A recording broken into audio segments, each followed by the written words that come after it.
So here is my testimony. I grew up in a Christian home, and I went to private school up till 8th grade.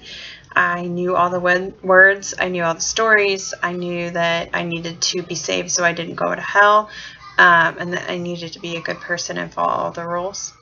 And my dad was always very, very, very strict, and was very, this is what God said, you obey or you're going to go to hell kind of thing. And I think he meant it well, but he's also on the older side. He's 78 now.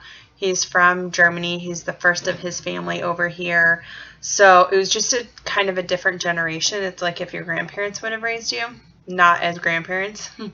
And my mom was strict in her own way, but she didn't like to go to church. She had gotten saved at some type of conference or something when we were really young, but because of how pushy my dad was about it, she has gone completely opposite and was really repelled by it. So we always had that tension in our house. So I eventually ended up being able to get out of going to church because I had felt the same way my mom did. So throughout my life, I basically just kept recommitting and recommitting my life to God because, and asking Him if I was actually saved or not, because I felt like I never actually knew if I was or not because I had all these doubts. And I don't think I'm the only one who's gone through that. I hear a lot of people that have. And I just got tired of wondering about if I was saved or not and if I was going to hell or not. Those are the only things that went through my head. So obviously I was missing the whole relationship aspect.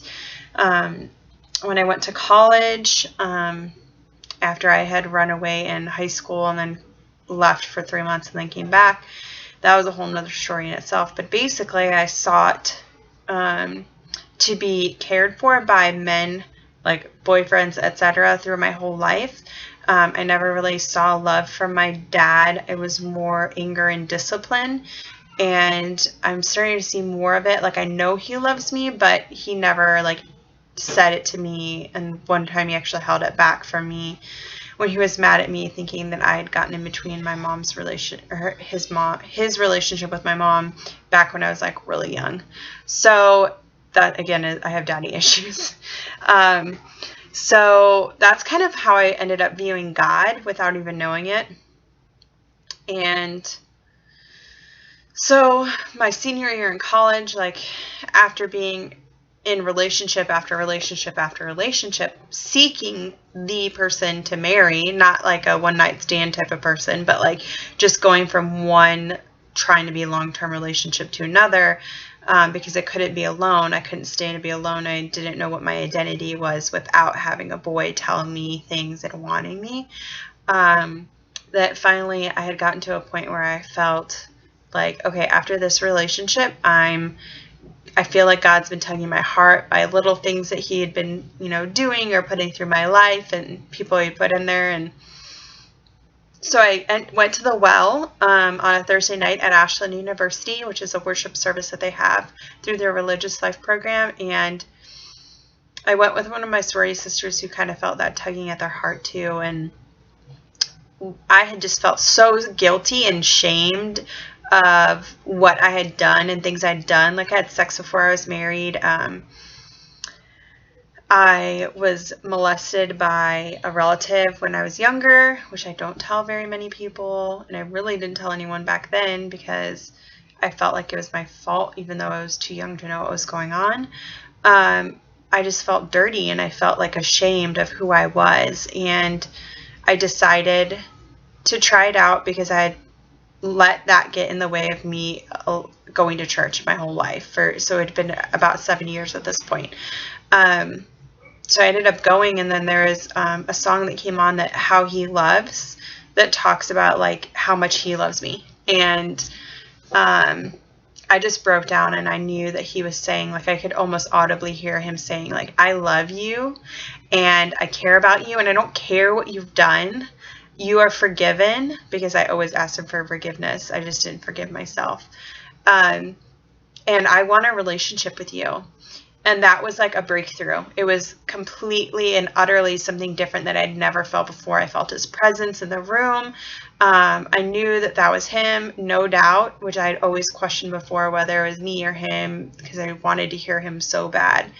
And so that started my journey. I was on fire. No one could stop me.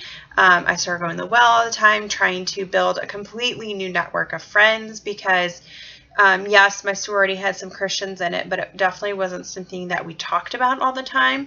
And I just felt like I needed to take myself out of that situation, which got a lot of my sorority sisters upset with me, which kind of sucks. I wish I would have gone around things a little differently back then, but I found some new friends, and while I was trying to seek out some more religious life friends, I was invited to a fancy dinner at this one boy's house from one of the sorority sister that went with me.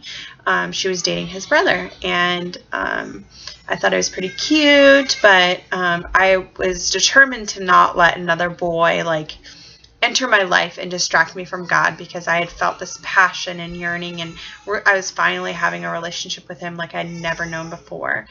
And that boy ended up being Brian. First night that we met, we talked about God the entire night and how he was working in our lives. He was just coming off a rough patch of doing what he wanted and drinking and being with girls, and he was wanting to start his journey back with God again. And so we just talked about how God had been moving in our lives lately, and I was like, okay. And then the next day we were texting. I was like, I'm sorry, I'm not looking for anything right now, which is crazy because I was never that person. I wanted a relationship so bad all the time, but I finally felt like I'm not letting this go. And he's like, that's fine. I totally understand.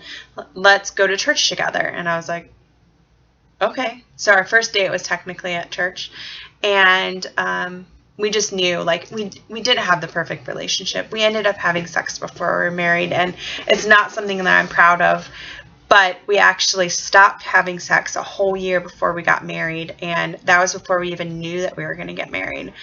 We just felt like God was calling us to stop that, and through some conviction as well as some friends helping us through that, we were able to do that. And I just am so glad that I have a man in my life, now my husband, father of my kids, that we are pursuing God together with all that we have. That's all we want to do. We have experienced his presence and his greatness, and know that it's what we've been made for through a bunch of situations, and that we can trust him. And honestly, if God told us to sell everything tomorrow and move into a place that we've never heard of, or not sure how we're going to feed us or our kids, if I knew that God called us to that, I would do it. And so would Brian. And that is, I couldn't have dreamed of anything better, which is kind of funny because my dreams didn't consist of how we're living now, and I wouldn't change it for the world.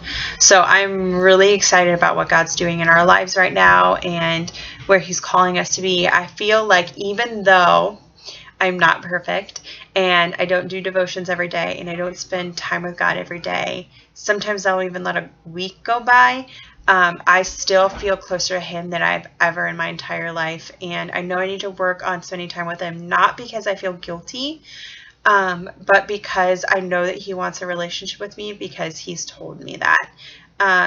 And it's just a matter of getting into his word more and opening my ears more to him and what he's telling me. But I am so excited where we're heading, and I know things are going to be tough, and they have been tough. Just because we're in this relationship with him doesn't mean that we're not going to go through tough times, but it means that I can put my stress on him, and I can let him take over when I let him. So I hope that's a kind of very high level of what my testimony is, but it has completely changed my life, and I want to tell everybody about him and how amazing he is and what a real relationship with him can be. And it's not just about following all these rules. It's like your parents, you want to follow their rules because you love them and you want to honor them and you know that they have your best interest in heart. That's why I want to follow the rules that he has for us. So I'm really excited to hear all of your guys' testimonies, and I'm really surprised I didn't cry about this today. Usually, I cry when I talk about it, but I think today you caught me on a good day because I feel really good. I feel really positive, so I'm just pumped more than anything else. So I love you guys, and I can't wait to hear from you. Please be vulnerable. I will tell you anything if you ask me, and I'm sure things will get brought up in here that I didn't even think that was there anymore and will get brought up. But okay, talk to you later. Bye.